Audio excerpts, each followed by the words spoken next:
Hello guys, welcome back to the channel. And today we are back again with another World Cup video.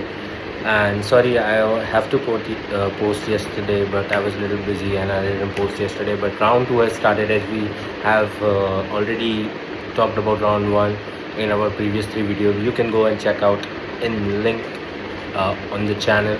It's uploaded. So as we said, let's move on to round 2. Czech versus South Africa. It was a great game. Czech, everybody thought South Africa, the way they played their first game, will not be able to win or draw this match. But finally, South Africa scored a penalty at 83rd minute. Czech really struggled against Africa, and South Africa scored their goal. And there's a few chances: South Africa versus South Korea game and Czech versus Mexico. But I don't think any of the team are winning that game, or any of their team is going for the next round. So let's go for Switzerland versus Bosnia. Switzerland played really well. Zaka scored. Everybody scored. Bosnia struggled as against Switzerland. I thought it would be close game, but Switzerland take it away.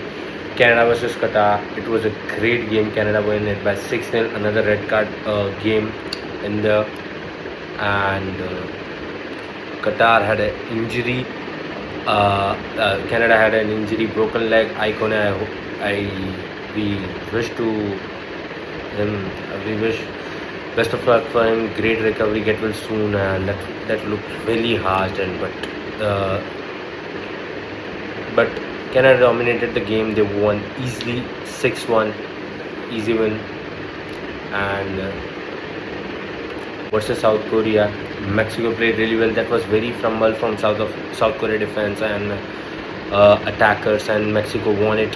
It was nothing too much in that game. South Korea created so many chances. Mexico created a little bit chances, but it was very lucky for Mexico to get a scoreline. I thought it would be a 0-0 draw, 1-1 draw, but at the end Mexico won it and defended really well that victory. And both the teams are through. The USA versus Australia. What a game by USA! I'm telling you, USA is not here for joke. I think they are going for round of 16 quarterfinal, maybe a 1-2 upset is coming soon in the big matches. They are playing really well. They have the crowd behind them, and they've beaten Australia in a style, in a way. They've proven the world how they want to win and how they will play. Hats off to Pochettino, hats off to this team. Without Pulisic, they won 2-0, and it was a great start. And this is not a joke. USA, people thought they will finish second, third, but they are playing really well football, and I think this is going to be the very easy win, and they will top the group. And let's talk about Turkey versus Paraguay. That was a game I was very disappointed. Turkey, everybody called them dark horse, but without a goal. I read a stat, almost they have 75 possession in the last 2 matches. They have taken almost tons of shots, and they can't get a goal. Not a fighting chance. Paraguay beat them 1-0 after almost one half, 10 men, and Turkey can't even score. They have created so many chances, good headers at the end, but no, this is golden generation, but this is looking very tough. We have seen in Euros, they don't perform in Euros as well. They don't perform in World Cup level. How this team's going to be performing in the next World Cup or next Euros is very tough, because they are not playing really well. They are, imagine, who have thought Paraguay and Australia will finish up with them? Who have thought? Now Paraguay have 3 points. If they drew against Australia or anything, they can win this match. They can go through. And this is tough for now. Australia, they have to beat Paraguay. USA versus Turkey is the last game. Turkey is easily qualified, so they are on the tabletop, and they are with a good GT. I think they will not move down, and this will be a great move for them. Now we will talk about Scotland versus Morocco. Now Scotland versus Morocco was a little bit of okayish game. As you can see, the position was almost equal, 60-40, and then in the starting minute, Saibari scored a goal, and it was just defense, and Scotland created a little bit chances, but they couldn't convert them, and the match finished in 3-0. You can see this is a match which is expected goal is just less than 1. This game was little defensive, and it is Brazil versus Haiti. Now Brazil is also playing very well, and I am very sure they are very much into the game. They are table toppers right now. Morocco, same one win, one draw, but the goal difference is very good. But Morocco have to play Haiti and Brazil have to play Scotland. Scotland, if they can win against Brazil, they can go through this group easily in table 2, top 1 and top 2. This is going to be a good match. This is Scotland Brazil. Hats off to Cunha. Cunha played really well. Vinicius Junior. He under Ancelotti need to be studied because he become different beast when he's under Ancelotti. They played really well. They have created so many chances. And first half only they have 3 goals, and all the 3 goals. I think Vinicius has a great part, and he is.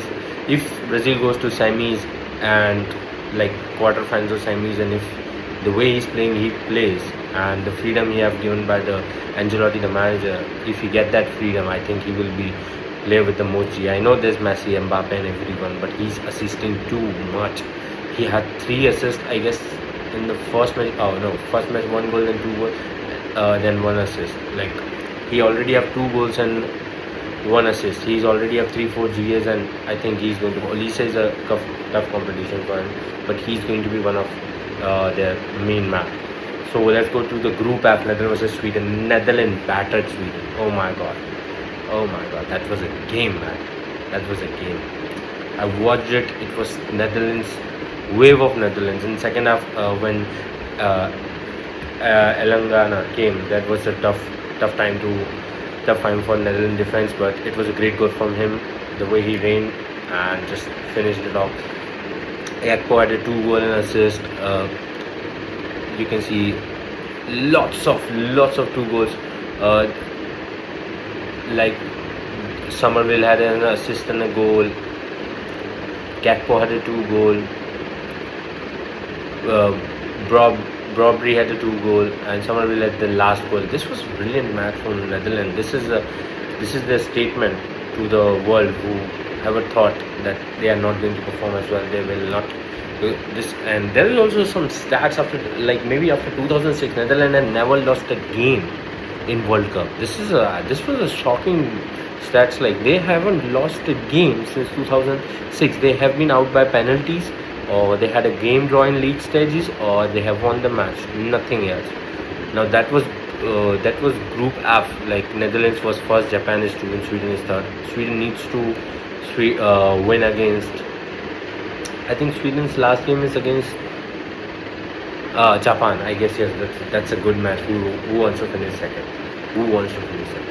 And Japan is a good GD. So let's see if Sweden beat Japan, then they are through. If Sweden and Japan get a draw, Japan go on the second place. Let's go for Germany versus Ivory Coast. I told you that Ivory Coast is one of the favorite underdog before the starting the prediction also, and after seeing the first match and this match also, they have played really well.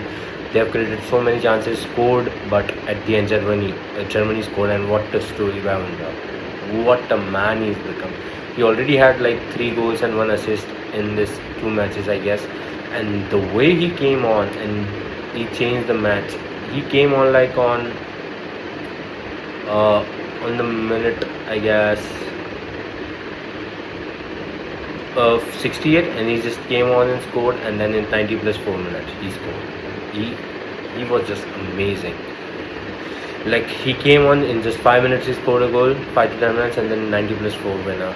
I thought it was a draw, but turned out to be Ivory Coast won it, and what a game by Germany. And Germany is topping this group, I think, easily. And also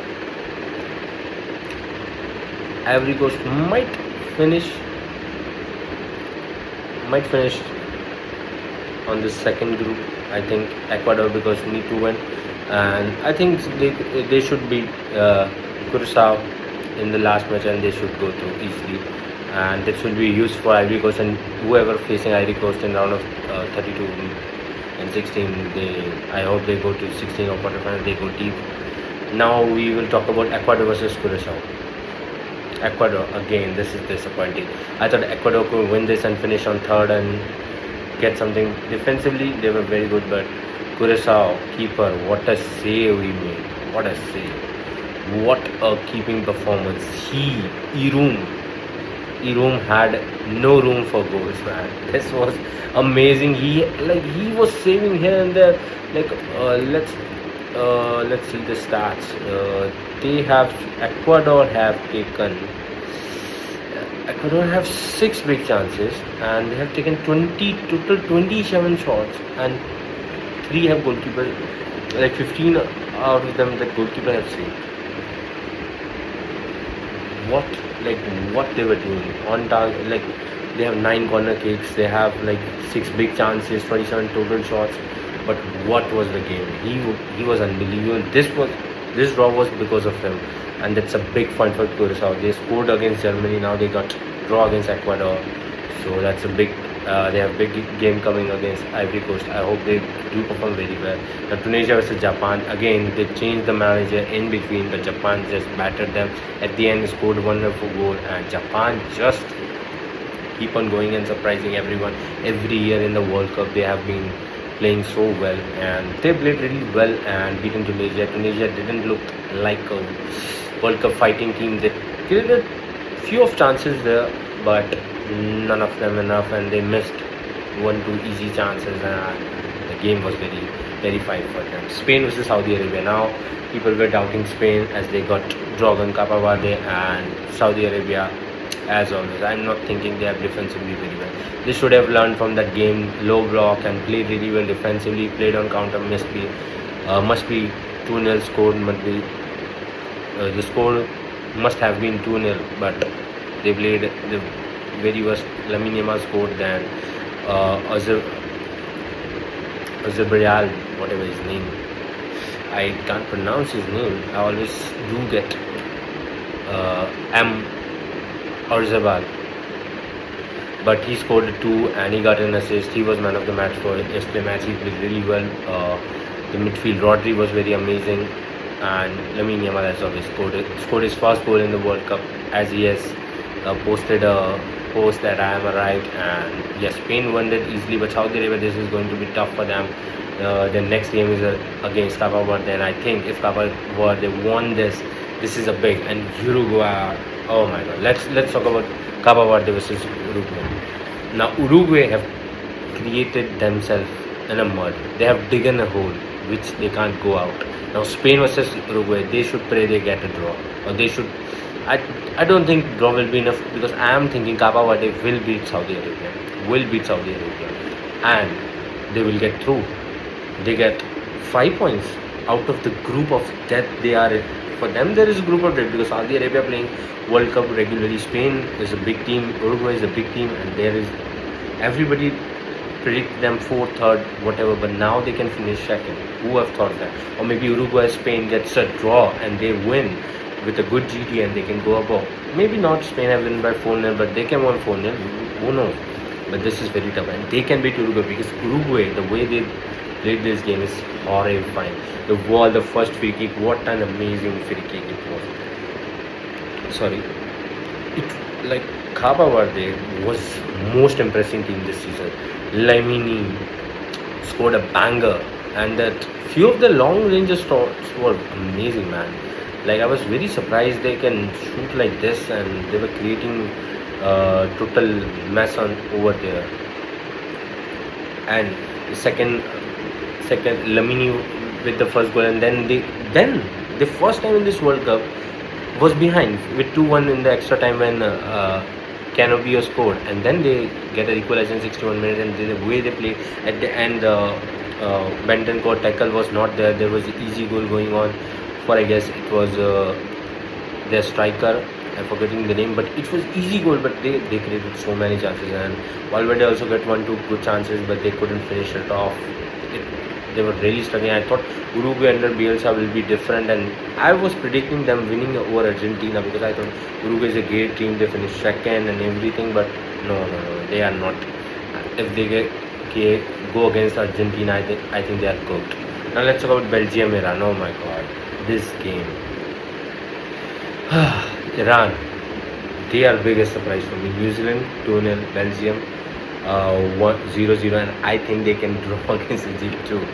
And Egypt might get a little bit points at the end against Iran, maybe win. Belgium versus Iran. Expected goal Belgium was around more than one, but they have both of them have taken so many shots. Belgium tried to attack them, but Iran defensively were very good. Also, that free kick uh, Teriyemi scored. It was offside, no offside. Please comment down below. It was very sus, but the way Belgium is playing, oh my God, Kevin De Bruyne. I think this is time to sub him around 60, 70 minutes. You can't make him play, or maybe if he's not fully fit, please bench him. This is the way he's playing, like moving some of his passes, some of his shots. His main aim is long balls and shots, but he was like not playing well in that forte. He was not playing very well, and that was not very good from Belgium. And this is going to be a tough season for them, and I think they will be suffering from it. They will be suffering from it. If you see the table, like if you see the group G where the Belgium Egypt is first, that is shocking. Iran is second, this is shocking. Belgium is third, and if Belgium, the only happy thing about Belgium is there is the last match against New Zealand. They have a chance, but New Zealand also playing very well. If they beat and draw, this group is going to be converted here and there. If Iran beats Egypt or Iran and Egypt cuts a draw, then the 3 points, 6 points, Belgium, Egypt can top this, and they can easily go to group of round of 16 or quarterfinals. So who knows? They are playing very well. Now let's talk about New Zealand versus Egypt, man. Like that game, oh my God, that game was amazing. And Egypt scored 3 goals. Salah again, Mohamed Salah scored. Zico scored and Trezeguet scored. That was very well. New Zealand, kudos to them. They played really well. They have scored a goal. They have scored 2 against Iran, now 1. They are playing really well, good football, and I think Belgium is going to be tough for them because they have created also, not like they have just played a game. They have also had 11, 12 shots. They have 1.24 GA, and they played really well against this Egypt side where Belgium suffered. So I think they have a chance against Belgium, and let's see what that game is very important for them. Red card for Belgium again, another red card. Now we will talk about Group J, Argentina versus Austria. What a game! Another brace from Messi. What a defensive masterclass from Argentina. They were tough. They were in midfield. There were so many rash tackles, and everybody was. In few minutes, there was a little bit of fights when penalty called. Messi missed that penalty, and finally in 40+ minutes, he just came on and did the Messi trademark shot out of the box, curl, and it was on the bottom corner and so forth. He broke the record of closer, and this is huge respect. We are seeing this is. See, you have to respect that this is his last World Cup, and you have to admire the way he's playing. The way he's not too much the defensive part he used to do. He's not too much pressing and everything. He's playing alone as a striker. Martinez have to defend, but when they clear the ball, when he gets into the street, like the second goal he scored, he just do his work very properly. Created the ball inside the box. There were 2 here and there, and he came back and he just slide and nutmeg defender and just bang on to the second goal. He had broken the closer record. Let's see where he finished this season. I think easily he's going around 21-22 this year, because there's one more league match, and I think it's one of their easiest match against Jordan. But let's see what's going. That's what goes on. Austria did very well. They tried to attack a little bit of good chances, but they were not very proper chances where they can win. Now France versus Iraq. This is tough game week for them for last 2 games. France, another Mbappe brace, and Olise masterclass 2 assists. Dembele finally got his World Cup goal after playing so many matches, and that was France totally dominant against Iraq. Now Norway versus Senegal. This was a game, and Senegal did give a tough fight to Norway, but Norway again brace for Erling Haaland, Odegaard assist. They were playing very well defensively, very well. Kept their goal lead till 90+ minutes. They have considered a goal, but Senegal played really well. They have few chances, but that was Norway, and Norway won it. And this France and Norway is going for second now. Senegal versus Iraq. If Senegal won it, let's see. where they finished. And now we're gonna talk about the last match of today morning, Jordan versus Algeria. I thought Jordan gonna win this. Really hoping for Jordan to win this, because the way Jordan played their first match, it was very good. They played how they played against Austria. They gave them the tough fight, but it was not enough for them. They have considered, like at the end, like 82 minutes and 70 minutes, last 30 minutes they have considered their goals, last 25-30 minutes, and they were like tried to defending very well, but Algeria was quite attackive. They have like almost 72% position. They have total 17 shots. They have big chances, 3 big chances. Keeper saved a lot, but at the end they got the victory. And today we know the Portugal game is coming up, and England game is coming up. Portugal is coming up, England, Dr. Congo, and Panama, Croatia, Colombia, Dr. Congo. This was the last matches remaining for this groups, and let's hope all this game went very well. And then at the end we have to watch 2 games together for the last round 3. We'll be back with round 3 video. Please do tell your favorite moment in this World Cup, and please comment, like, share, subscribe, and keep supporting, keep loving. Bye bye.